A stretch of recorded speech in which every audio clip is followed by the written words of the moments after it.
3D printing is a technology that lets you take a digital file and turn it into a physical product. Almost anything you can imagine, people are creating. I think it's going to open up whole new opportunities in areas of mass customization. Unlike with music or movies, with a 3D printer, a lot of things that are printed aren't protected by copyright. One of the really cool things about 3D printing is it really changes the dynamic of a consumer culture. It turns you from being a passive consumer to an active creator.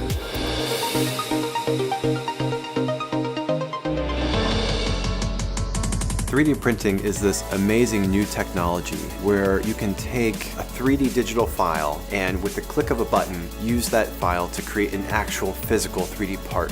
So how does a 3D printer work? The first step is to get a 3D file, and you can get your 3D file in one of two ways. One, you can simply download the file from the internet. The second way is you can design your own 3D part. The software is going to slice your part up into layers. By building a part layer by layer, you're able to create a plastic part in 3 dimensions, and the possibilities are limited only by your imagination. People will create their next big invention, or engineers and designers create small production runs or little prototypes. Teachers can use it to print out teaching aids. If a teacher is doing a little lesson on a ship, they can actually print out a sailing ship and pass it around the class, and people print out things for around the house. iPhone cases are pretty big. You break a towel hook, you can print out a new one.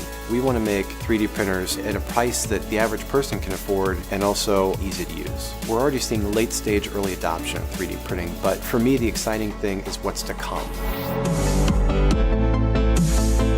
Shapeways is an online 3D printing community and marketplace. Anyone in the world can upload their 3D model and we'll print it for you. And then also, if you decide you want to make it for sale, you can sell it and we'll produce it on demand for that customer wherever they are in the world. You can essentially bring a product to market with no risk. You don't have inventory anymore. You don't have to make sure that there's a market ready for your product. If you sell one, that's awesome. If you sell 10,000, then all of a sudden you have a passive income model, and that radically changes the economy.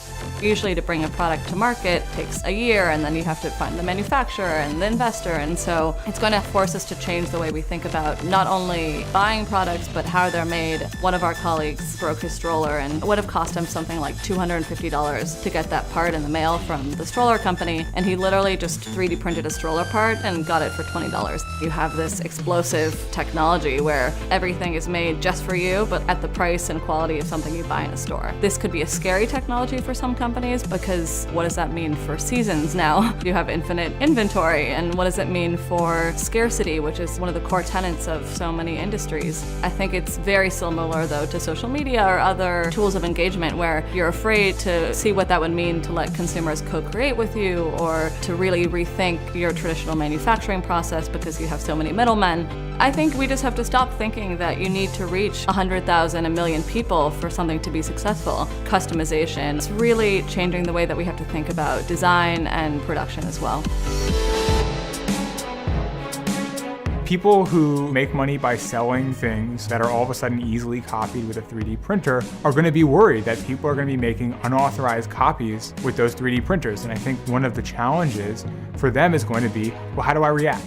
Objects that are artistic objects, that are objects that you would hire an artist to make, those things are all going to be protected by copyright. But those objects that actually do things, that have a use besides just sort of entertaining or looking nice, a lot of those are going to fall outside of the scope of copyright. They might be protected by patent, but a lot of them won't be protected by any sort of intellectual property at all. And as a result of that, you can use them or improve upon them or build on them as much as you want, and no one can stop you.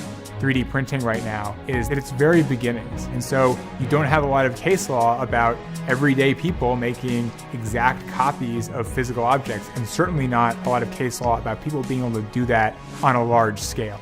The good thing, hopefully, is that the industries that are disrupted by 3D printing have the model of the music industry to maybe learn from. The music industry, when someone started copying things, decided the best thing to do was take their time and their money and invest it in suing everyone they could find and try and stop the progress of technology. That didn't work very well. And so the hope is that these creators, when they see this new technology, they capture some of the upside and they say, oh, wait, this can change my business for the better. And they do that. It's a hard thing to do, but the music industry has taught us that it may be the thing they have to do.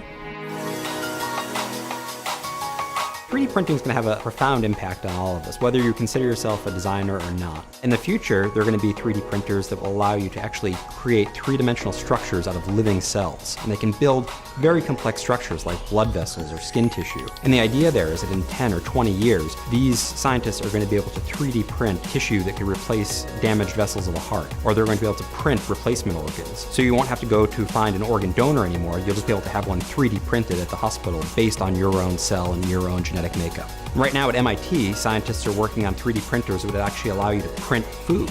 And who wouldn't want that in their house, right? If you could just ask Siri to cook you a steak. I mean, it's really going to be an exciting time in the home. In Japan, there's a company that's taking sonogram data. So they scan a pregnant woman's belly, and they're able to actually 3D print a figure of her torso. So instead of just having a fuzzy little black and white picture, you're getting a real model of what your child is going to look like. People are using 3D printers to do all sorts of interesting things in terms of the environment. Researchers are using 3D printers that can print concrete to make replacements for parts of the Great Barrier Reef that have been damaged. Normally, those reefs take thousands of years to build, but what these scientists do is they find the areas that are damaged, they make CAD replicas of those damaged areas, and they print them in concrete. So it's a base structure upon which coral can create a top layer, and that helps reinvigorate the environment and helps return normality to that area.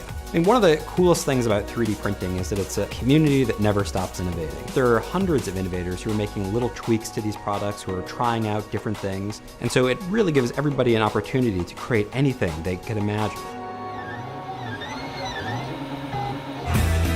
3D printing is the next wave of how brands and consumers can engage, and now we're just starting to see that happen. In a few years' time, they're going to be no more difficult to use or difficult to understand than a camera phone. The way to protect creators and designers is to make sure to give people a way to spend money on 3D printed things. In the future, we're going to see a lot more people unleashing their pent-up creativity, and that's what's most exciting for me.